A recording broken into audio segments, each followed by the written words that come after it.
mais uma vez nesse púlpito para poder falar algo de Deus para a vida de vocês.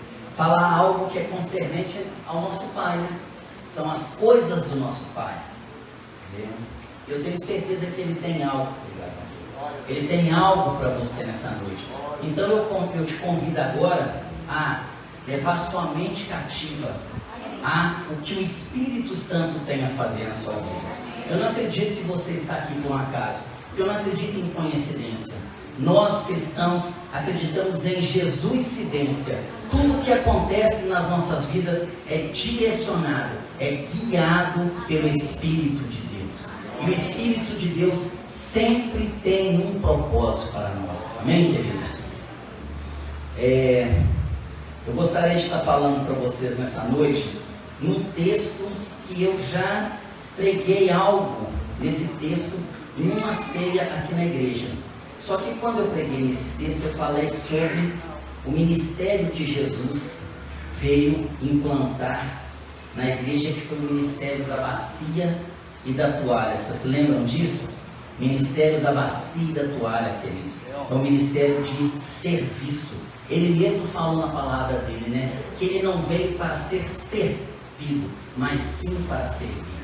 Então, em Marcos 14, eu gostaria que você abrisse sua Bíblia em Marcos 14, de 12 até 16.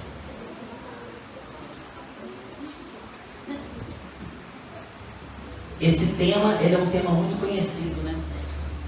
Vou tirar esse óculos aqui, porque é um calor. Esse tema é um tema muito conhecido, é um texto muito conhecido, porque ele nos fala da última ceia que o Senhor ministrou. Logo depois de ter ministrado essa ceia, nosso mestre, né, nosso Senhor e Salvador foi traído, foi ao Getsêmani orar e ali ele foi preso. Mas não quero me deter no texto da ceia em si. Eu quero me deter em um pedaço um pouquinho antes da ceia, porque eu tenho certeza que o Espírito Santo tem algo para falar nessa parte das nossas vidas. Então vamos ler lá. E no primeiro dia dos pães ázimos, quando sacrificavam a Páscoa, disseram-lhe os discípulos: aonde queres que vamos fazer os preparativos para comer a Páscoa? E enviou 2 dos seus discípulos e disse-lhes: ide à cidade, e um homem que leva um cântaro de água vos encontrará, segui-o. E onde quer que entrar, dizei ao Senhor da casa: o mestre diz, onde está o aposento em que hei de comer a Páscoa com meus discípulos? E ele vos mostrará um grande cenáculo, mobiliado e preparado. Preparai-a ali. E saindo os discípulos, foram à cidade e acharam como lhes tinha dito e prepararam a Páscoa. Amém, queridos? Eu gostaria de falar nessa noite sobre o tema da mensagem, o centro da vontade de Deus. Sabiam, queridos, que existe o centro da vontade de Deus para as nossas vidas? E esse é o melhor lugar para que eu e você estejamos. Porque no centro da vontade de Deus existem 3 elementos que nós vamos aprender neste texto. E esses 3 elementos, eles sempre estão presentes quando nós adotamos para as nossas vidas o centro da vontade de Deus. E o interessante é que eu estava estudando outras passagens e é um modus operandi de Deus. Desde o Velho Testamento, Deus age da mesma forma. Quando todos os profetas, quando todas as pessoas que estiveram no centro da vontade de Deus, ele literalmente, ele trabalhou em cima desses 3 elementos que foi trabalhado na vida desses 2 discípulos que saíram para poder preparar a ceia naquele dia. E hoje eu quero falar um pouquinho para vocês a respeito disso. Nós vamos aprender quais são esses 3 elementos que fazem diferença nas nossas vidas. Nesse texto, queridos, nós vemos que Jesus comissiona os 2 discípulos para um projeto que precisava ser efetuado. Preparar a ceia do Senhor para que ele comesse com os discípulos, com eles, a sua última ceia. Então ele comissionou os 2 discípulos para que fossem. E interessante, queridos, que a primeira coisa que nós aprendemos nesse texto é que Não foi Jesus quem chamou os discípulos para comissioná-los. Olha o que o versículo 1 fala, que interessante. No primeiro dia dos pães ázimos, quando sacrificavam a Páscoa, disseram-lhe os discípulos. Foram os discípulos quem perguntaram para Jesus. Então, queridos, a primeira coisa que eu aprendo nesse texto, para nós entendermos qual é o centro da vontade de Deus para nossas vidas, nós precisamos perguntar para Ele. Sem nós perguntarmos para Deus qual é o centro da vontade dEle para as nossas vidas, sem nós termos uma vida de intimidade e comunhão com o Senhor, nós nunca descobriremos qual é o centro da vontade dEle para as nossas vidas. Por quê? Porque o canal está fechado, querido. Se você não conversa com o seu Pai Celestial, se você não conversa com Deus, se você não tem uma vida de intimidade com Deus, não tem como Ele falar o centro da vontade dEle para a sua vida, queridos. Se a Ana Teresa não expressar a vontade dela para mim, que sou pai, eu nunca vou conseguir falar para ela nada a respeito disso. Não vou poder nunca ajudá-la a respeito da vontade dela e nunca vou conseguir expressar o que eu tenho de melhor para ela enquanto filha. É a mesma coisa com Deus, queridos. Nós vemos aqui que os discípulos perguntaram para Jesus: Mestre, aonde quer que nós iremos preparar? Onde nós vamos preparar a ceia para nós comemorarmos a Páscoa? Aí sim, Jesus falou e comissionou aqueles discípulos. E nós vamos entender aqui o primeiro ponto, queridos, que nós aprendemos com esses discípulos: sempre haverá uma provisão preparada. Queridos, no centro da vontade de Deus, sempre haverá uma provisão para você e para mim. Queridos, não importa se você não está enxergando esta provisão, o centro da vontade de Deus nos garante uma provisão preparada. Olha que interessante, era Páscoa, queridos. Todos os judeus subiam para Jerusalém na Páscoa. E segundo Flávio Joséfo, um dos historiadores mais conceituados, que andou par e passo com Jesus a partir do século I e que foi relatando todas as coisas a respeito de Jesus, Flávio Joséfo, ele conta nos seus escritos que Jerusalém tinha na época de Jesus em torno de 50 mil habitantes. Na época das festas, das maiores festas judaicas, que era Páscoa, Tabernáculo, Jerusalém ficava com em torno de 250 a 300 mil habitantes.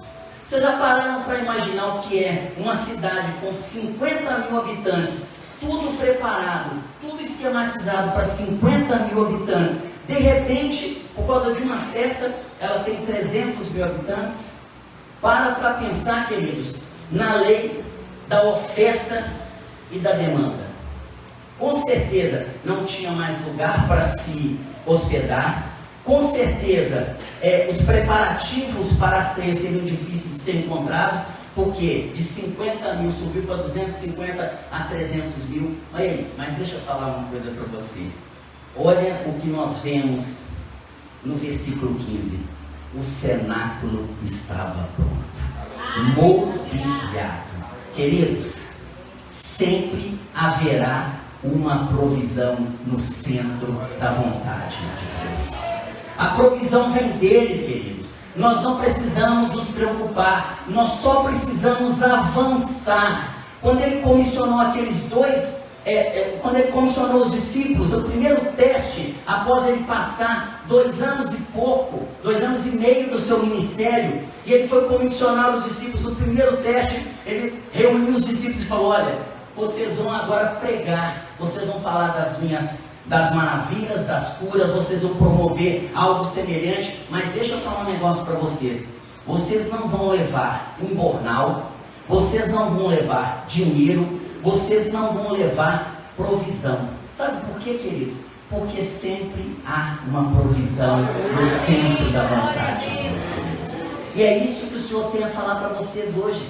Eu não sei pelo que você está passando, querido. Eu não sei qual é a sua dificuldade, entendeu? As dificuldades são várias aqui, mas deixa eu te falar, não importa qual é essa dificuldade. O que importa é se você tem conversado com o Senhor seu Deus, e se você tem certeza do centro da vontade dele, saiba que a provisão está preparada. Ela pode não estar às suas vistas aqui, ela não pode chegar agora, mas ela está preparada. Porque Deus, queridos, trabalha num tempo diferente dos nossos.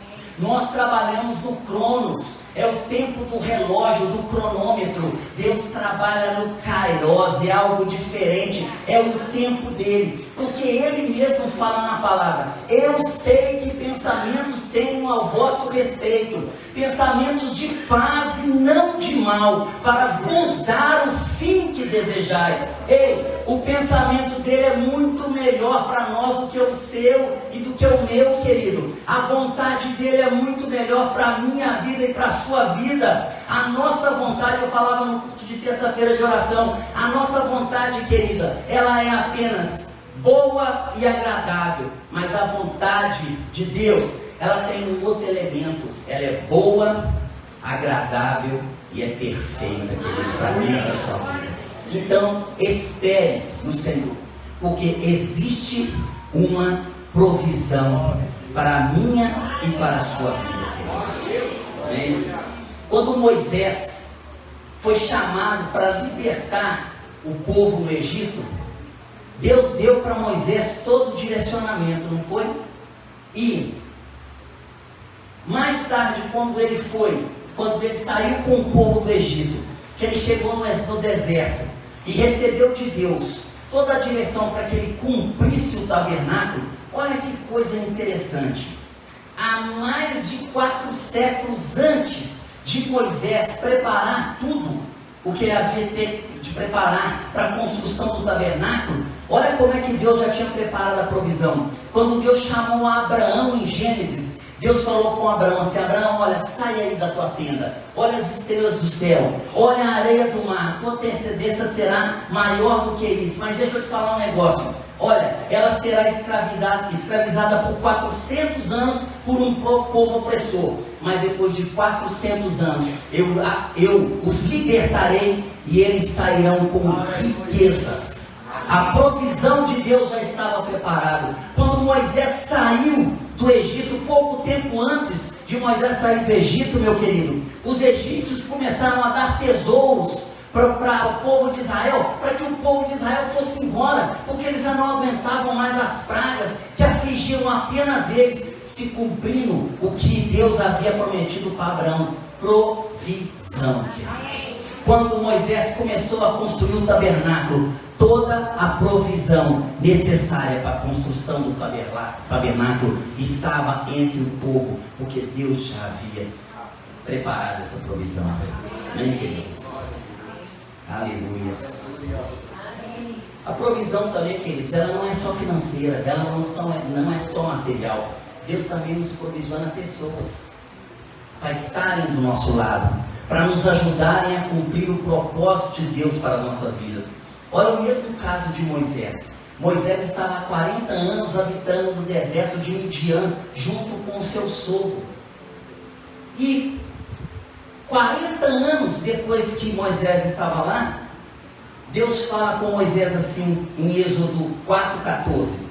Fala que Moisés iria retirar e tudo, e Moisés fala com Deus assim: Senhor, mas eu sou pesado de língua, eu não sei falar direito. Às vezes Moisés era até gago, a gente não sabe, mas Moisés tinha alguma dificuldade em falar, porque a Bíblia nos relata que ele falou com Deus: eu sou pesado de língua.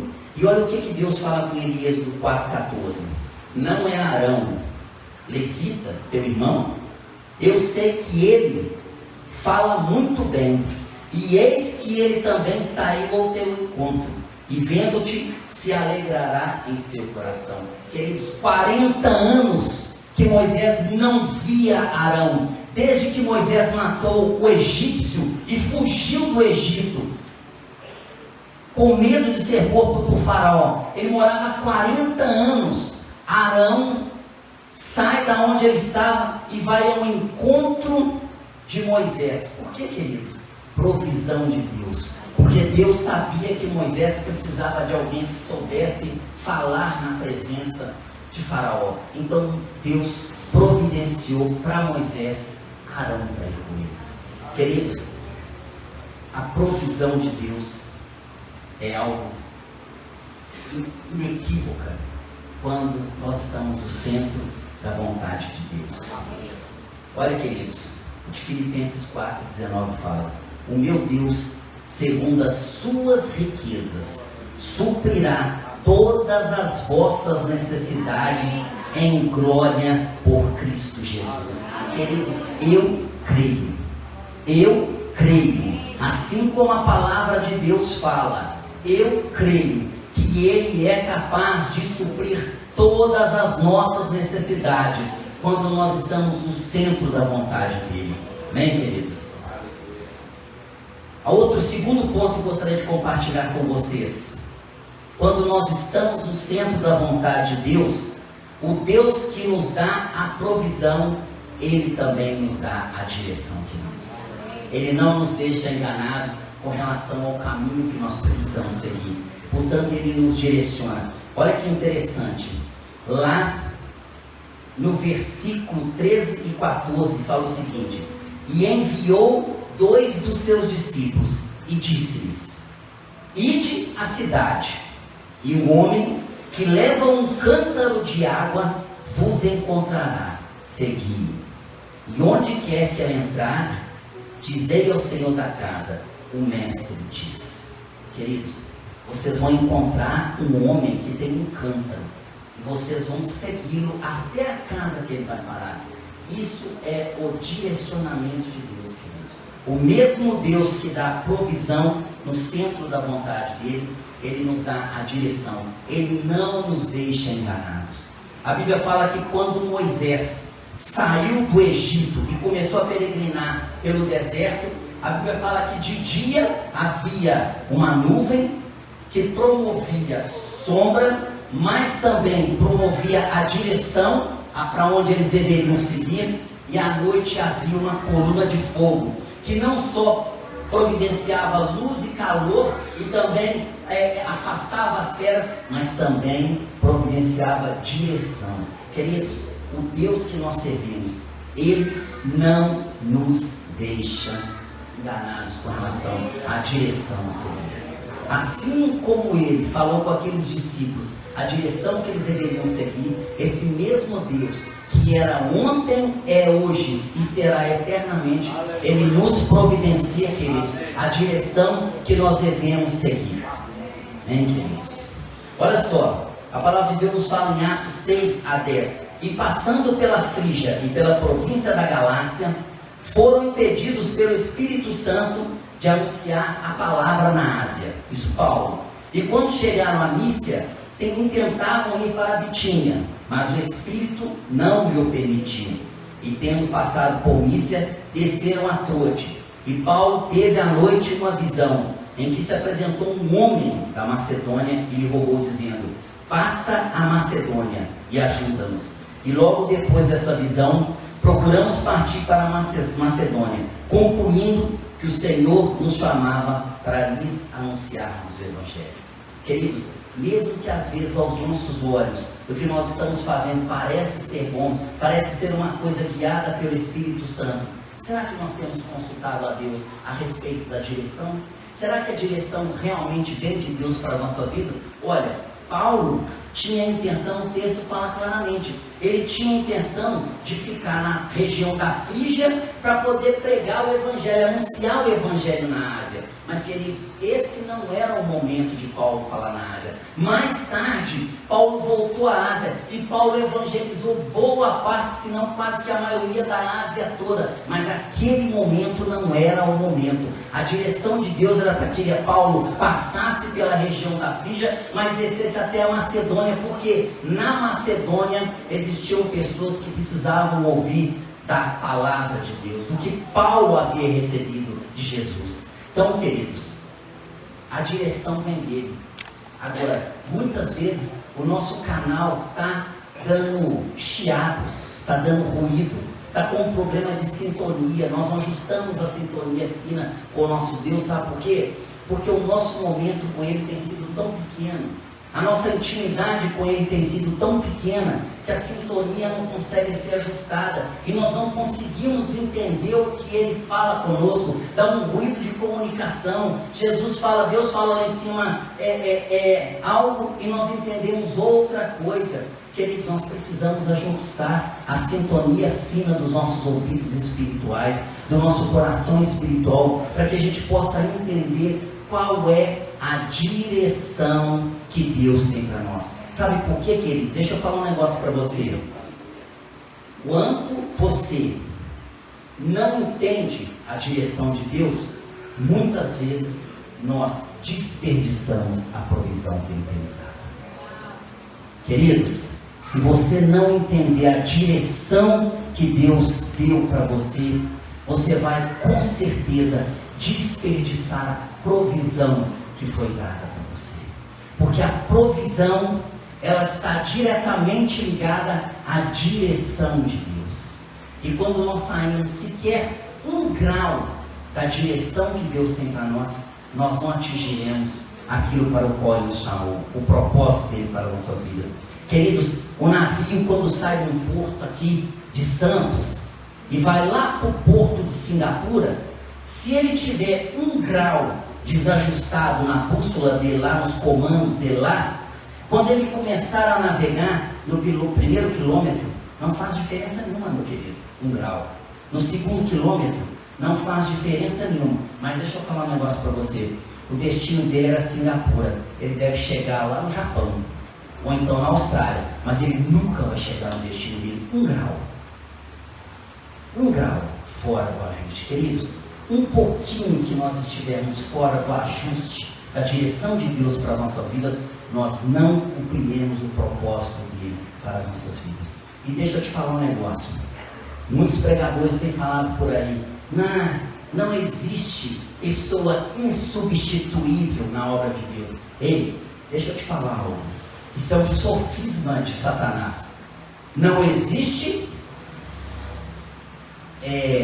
alguém que seja insubstituível na questão do trabalho. Não existe um trabalho dentro da obra de Deus que seja insubstituível. Ei, mas existe sim, você não é substituível, sabe por quê? Nós somos 8 bilhões de pessoas no planeta Terra, atingimos agora, o mês passado. Deixa eu te falar, você pode virar de cabeça para baixo esses 8 bilhões. Você não vai encontrar ninguém igual a você. Você é único, porque o Senhor não nos trata como manada. O Senhor não nos trata como bando. O Senhor nos trata como pessoas individuais. O Senhor nos trata como a coroa da criação dele, querido. Então você não vai encontrar. Então deixa eu te falar. Não esteja 1 grau fora da vontade de Deus para a sua vida, porque você é insubstituível para o propósito que Deus tem na sua vida. Porque o propósito, da maneira como Deus planejou ele no céu, só vai ser realizado por você, só vai ser realizado por mim, querido. Então ajuste a sua sintonia para entender qual a direção que Deus tem para você cumprir o propósito que Ele tem. E mais tarde, quando Ele voltar, Ele possa falar assim para você: vinde, bendito do meu Pai, possuí a coroa que está preparado para você desde a fundação dos séculos. Aleluias! Oh glórias! Amém, Jesus! Aleluias! Aleluias! Aleluias! Queridos, Deus, Ele é o único professor na face da terra que facilita as coisas para nós.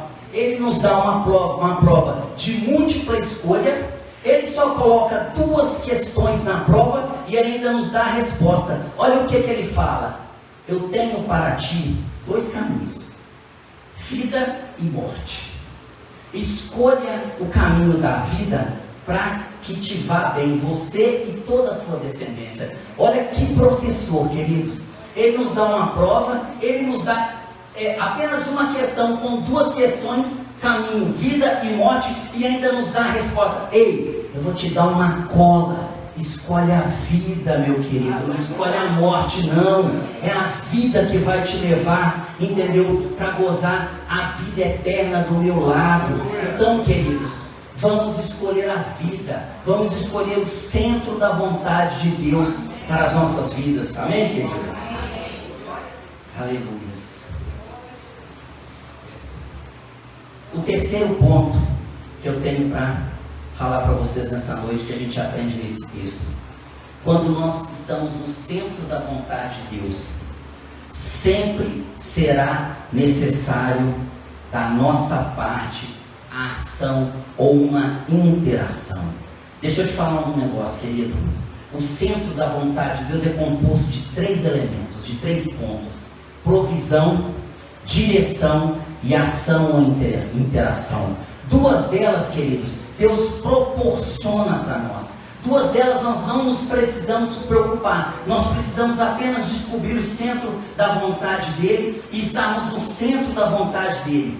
A terceira, queridos, depende da gente. As duas primeiras é mais ou menos como aquele coro, aquele hino que a Cassiane canta. Deus vai à frente, abrindo o caminho, quebrando as correntes, tirando os espinhos. Ele ordena os anjos para contigo lutar. Ele abre as portas para ninguém mais fechar. Essa é com ele. Essas são as 2 partes que tangem a ele: provisão e direção. Mas, queridos, existe uma terceira, que é a ação, é a interação. Essa demanda o esforço nosso, essa demanda algo que é inerente a nós quem precisamos fazer. Olha que interessante, Deus fala assim com os discípulos. Olha lá, deixa eu voltar aqui, veja bem o que ele fala com os discípulos. Está lá no versículo 14. E onde quer que entrai, o homem com cântaro. Os discípulos estão lá, atrás do homem com cântaro. A provisão é o cenáculo mobiliado, numa hora que tinha aproximadamente 300 mil pessoas em Jerusalém e não tinha lugar para nada. Um cenáculo grande, todo mobiliado. Provisão, direção. O Senhor falou: vai sair um homem com cântaro. Vocês seguem esse homem com cântaro. E eles estão seguindo o homem com cântaro. Aí entra a parte que cabe ao homem, a ação, a interação. O Senhor diz para eles: vocês vão falar assim para o dono da casa: o mestre diz, onde está o aposento em que hei de comer a Páscoa com meus discípulos? Ele vos mostrará um grande cenáculo mobiliado e preparado. Ali preparai a ceia. Ah, queridos, deixa eu falar um negócio para vocês. O nosso Deus, Ele é um Deus que quer interação conosco. Foi por isso que Ele nos criou, queridos. Ele não nos criou para o louvor da sua glória. Isso é uma interpretação errada. Deus tem o louvor mais perfeito que existe. A Bíblia fala que os serafins cantam diante do trono do Senhor 24 horas. Com 2 asas eles cobrem os pés. Com 2 asas eles cobrem o seu rosto, e com 2 asas eles voam diante do trono de Deus, e eles cantam 24 horas: Santo, Santo, Santo é o Senhor de Israel. Queridos, Deus precisa, porque Ele tem um louvor perfeito. Você sabe para que eu e você fomos criados? Para interação, queridos. Deus queria todo dia fazer como Ele fazia. A Bíblia fala que na viração do dia Ele descia ao jardim do Éden e Ele conversava com Adão todos os dias. Ele interagia com Adão todos os dias. Então Deus continuou mantendo o modus operandi dele, que é interagir com o homem. Então Ele falou: olha, 2 partes eu vou fazer, provisão e direção eu te dou. Agora, a ação, a interação, você vai precisar fazer. Deus não quer fazer nada sozinho. Deus quer sempre contar com o homem. Foi para isso que nós fomos criados, para a interação nas coisas que concernem a Ele. E aqueles homens foram, e eles prepararam a ceia. Vocês acham que Jesus não poderia ter falado assim: olha, vai, vocês conversam lá? Ou então nem ter falado nada com os discípulos? Quando os discípulos interrogaram a Jesus a respeito de onde a ceia iria ser preparada, Jesus poderia falar: Beleza, fica tranquilo que eu já tenho local, mobiliado, preparado, o dono já vai deixar lá os pãozinhos, já vai deixar lá o vinho, já vai fazer tudo, a carne do cordeiro, porque era Páscoa, as ervas amargas e tal, pororô. Não, queridos, ele poderia sim, mas ele não quis assim. Ele quis nos ensinar que a interação com aquilo que ele tem para nós é importante. E o modus operandi de Deus, queridos, não muda. Olha que quando os cobradores de impostos chegaram até Pedro e perguntaram para Pedro: aqui, o seu mestre não paga imposto? Pedro, como era muito impossível, né? Virou para ele e falou assim: paga sim. Mas nem havia perguntado para Jesus, mas falou: paga sim. Aí foi lá, mestre, ó, estão falando aí, perguntando aí fora se o senhor não paga imposto. E Jesus falou com Pedro: é isso, Pedro, pagar imposto? É os filhos ou para os estrangeiros? Aí Pedro respondeu. Aí Jesus: olha, para dizer que o filho do homem, né, não faz o que tem que ser feito, faz o seguinte: lá no mar, você vai lá, você vai lançar a sua vara, você vai pescar um peixe, você vai tirar o estáter, que era a moeda da época, de dentro do peixe, e você vai pagar o imposto por mim, por você. Queridos, provisão, a moeda estava dentro do peixe. Direção, vai no mar. Ação de Pedro, lança a vara e pesca. O mesmo Pedro, quando foi ser chamado, a Bíblia fala que ele a noite inteirinha havia pescado com seu irmão e com seus sócios, e nada havia pegado. E pela manhã, quando eles estavam lavando as suas redes, já cansado, Jesus pede o barco de Pedro emprestado para poder falar às multidões que já o espremiam, entendeu, na beira da praia. E aí Jesus se afasta dentro do barco de Pedro, prega e fala com Pedro logo depois: ei, toca para alto mar, que nós vamos pescar. Mas Senhor, eu lancei as redes a noite toda, não peguei nada, nem é horário de pesca, é de manhã cedo, não se pesca de manhã cedo. Mas, tá bom, Senhor, ao soar da tua voz, a tua ordem, eu vou lançar as redes. Foram para alto mar. Quando eles lançaram as redes, a Bíblia nos conta que elas vieram tão cheias de peixe, tão cheias, que as redes quase se arrebentavam. Ei, provisão, os peixes, direção, alto mar. Agora lançar a rede é com você, Pedro. É você quem tem que lançar a rede. É isso, queridos. Deus nos dá provisão e direção, mas a ação é conosco. Amém. Ele fala em Isaías 1,19: se quiserdes e me ouvirdes, comereis o melhor dessa terra. Provisão, queridos, o melhor dessa terra para a minha vida e para a sua vida. Direção, se ouvirdes. E ação, se quiserdes. Se você se dispor, se você for, se você cumprir o ID, se você estiver no centro da minha vontade, você vai comer o melhor dessa terra. Bem?